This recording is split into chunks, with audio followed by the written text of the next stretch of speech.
Hi, boys and girls. Thank you so much for joining me. I am Mrs. Feustel, and today's lesson is summarizing nonfiction. Your learning target: I will learn why summarizing is important and what makes a good summary. You will need reader's notebook and a pencil for this lesson. So why is being able to write a summary important? Summaries are written in order to show your understanding of a text. When you write a summary, you demonstrate your understanding by taking a large piece of text and putting it in your own words. This is something you're going to be doing for years to come, and it's a skill that is really important. Summaries can also be written to share with other people. When you write a summary for others, you are giving them a brief understanding of a main topic. So what makes a good summary? A summary only includes information from the reading passage or book. No additional information is needed. A summary explains what the author thinks. Do not include your opinion. A summary only includes only the most important ideas. A summary includes enough details to tell the important ideas, but not too many unimportant details. A summary includes your own words. Do not copy sentences word for word from the passages or book. So let's take a little bit of time here to watch this video on summary and summarizing. Hello readers, today I'm going to be talking about the skill of summary, which you might be familiar with in the form of summarizing stories. It's like a retelling, but shorter, and in your own words. This is an important skill, summarizing fiction, but it's not what we're talking about today. This kind of summarizing is used when you want to sum up the information in a non-fiction passage, like a magazine article, a book, a news story, a scientific paper. Most scientific papers begin with a quick retelling of what the paper's about. So say you're a scientist and you discovered a cure for RoboFlu. Let's say robots can get the flu, first of all. And the abstract, the summary retelling at the very beginning of your paper about your cure says, hey, under these conditions, we learned that this medicine cures RoboFlu. And then the reader goes on to look at everything else you've written in your long scholarly paper. So how do you do it? To make a summary, you will need your own words, the order of events or information from the text, and important details from the text. So what's not in the summary? Every last detail from the original text. I think I first read something like this in a Neil Gaiman novel, but here's the deal.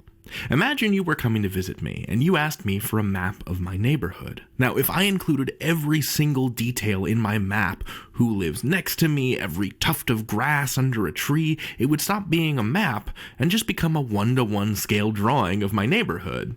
In other words, it would be useless as a map. A summary is a map of my neighborhood with only the important bits in it.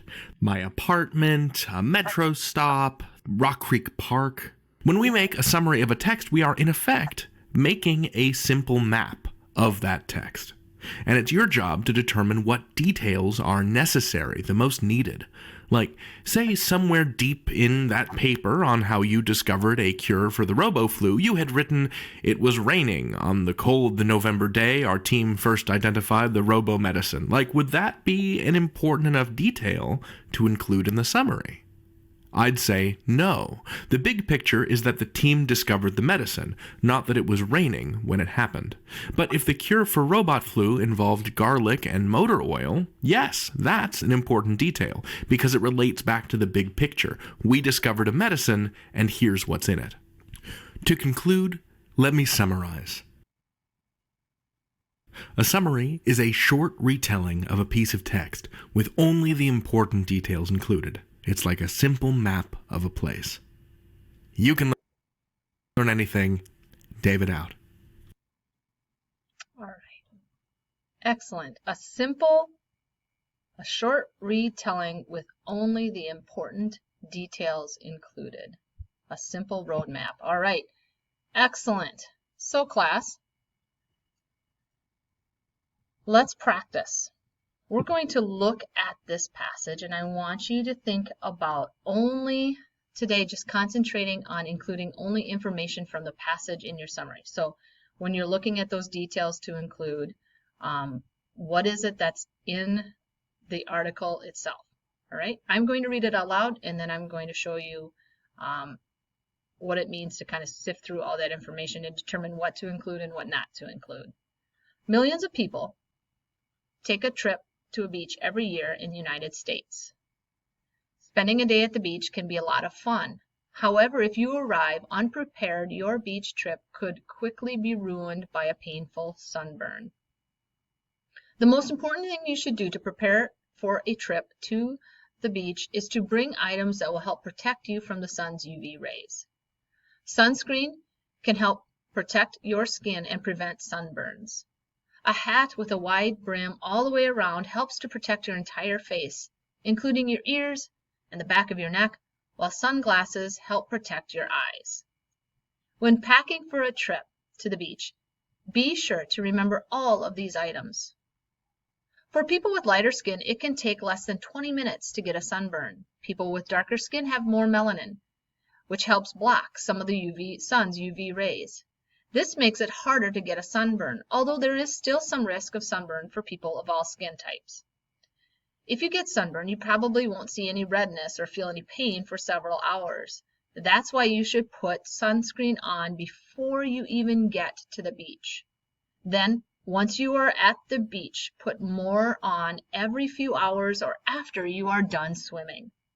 Make sure your trip to the beach is all fun and no pain by preventing a sunburn before it happens. Taking just a few minutes to prepare properly can protect your skin and guarantee a great day.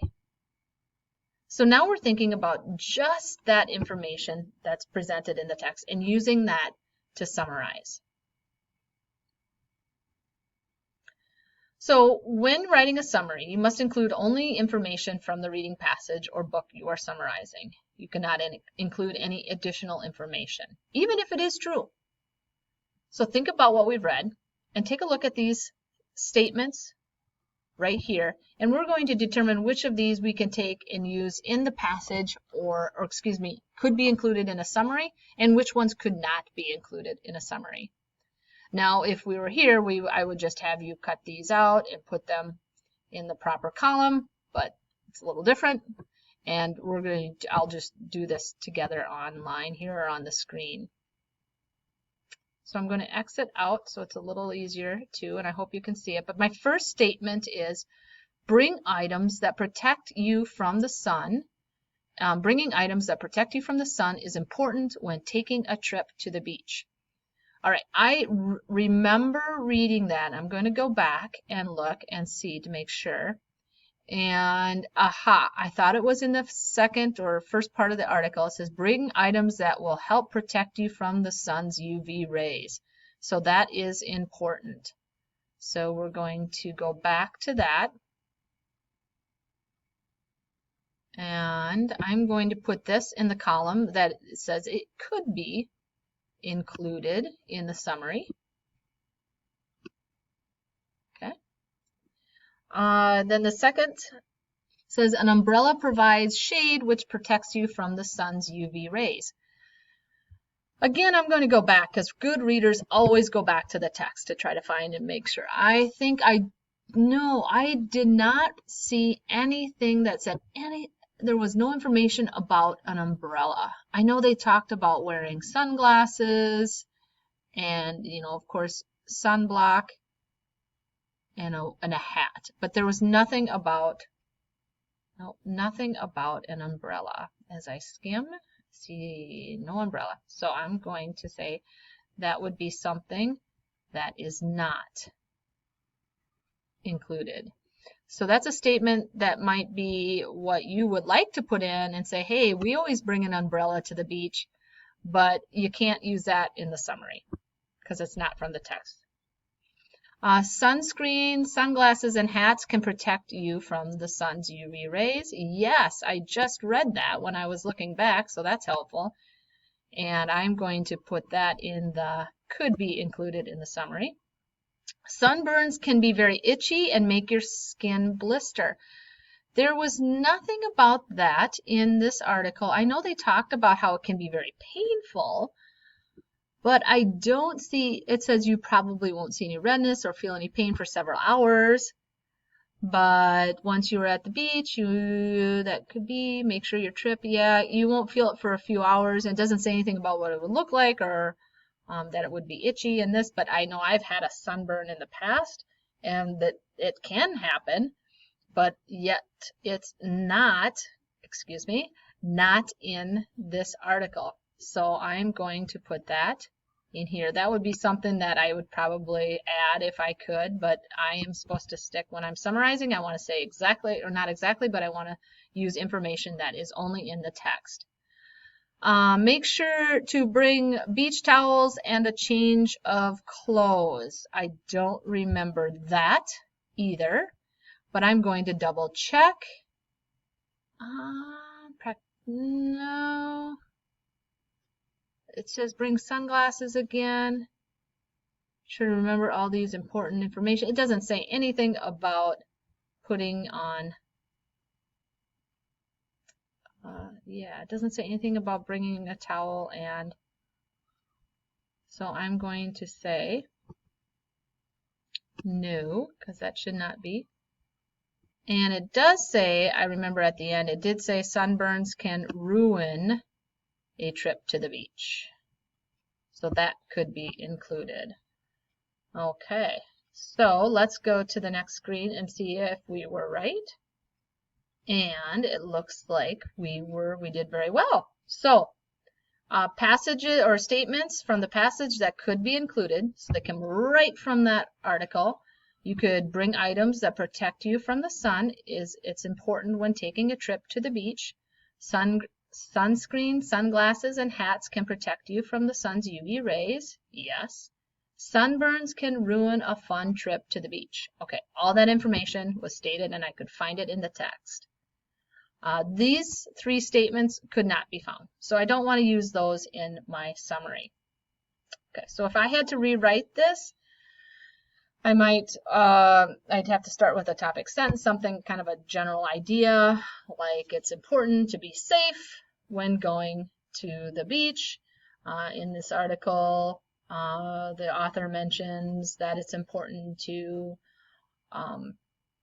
protect yourself and maybe bring important gear that can help protect you from the sun, and you don't want to ruin a fun day at the beach. Okay, so I would use these three, something similar. I don't want to use it word for word. I want to use my own words in the summary. What would a summary look like, or what could a summary look like? Well, let's take a look at this. When you write a summary, you must only include information from the reading passage or book you are summarizing. You cannot include any additional information, even if it is true. So let's take a look at summary number 1. If you are planning to go on the beach, if you are planning on going to the beach, make sure you prepare so that your trip won't be ruined by a sunburn. Bring sunscreen, a hat, and sunglasses with you. People of all skin types are at risk of getting a sunburn, although lighter skin burns more easily.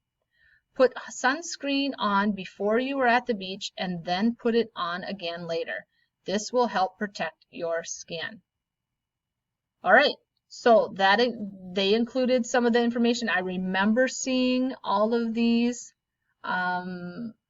statements or something very similar to that in the article. So let's see though what summary 2 has. If you are planning on going to the beach, make sure you prepare so that your trip won't be ruined by a sunburn.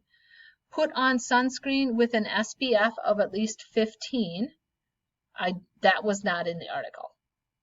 I know that it is important and the amount of SPF, and I've heard that, but it wasn't in the article. Make sure to rub your entire body, including your face and ears, with the sunscreen.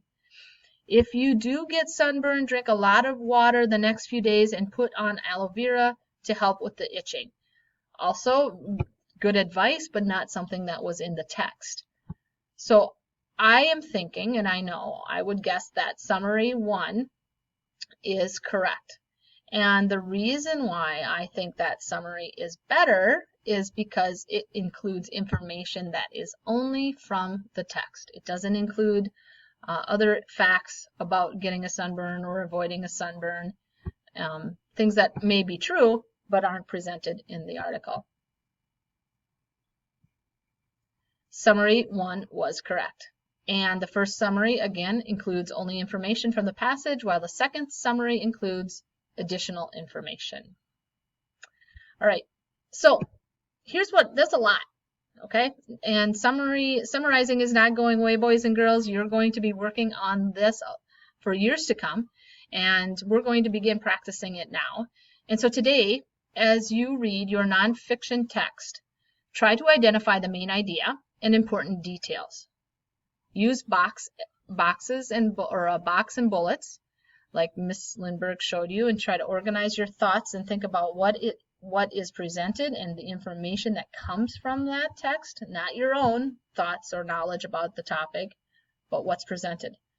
And then write a brief summary in your reader's notebooks. So the article titled,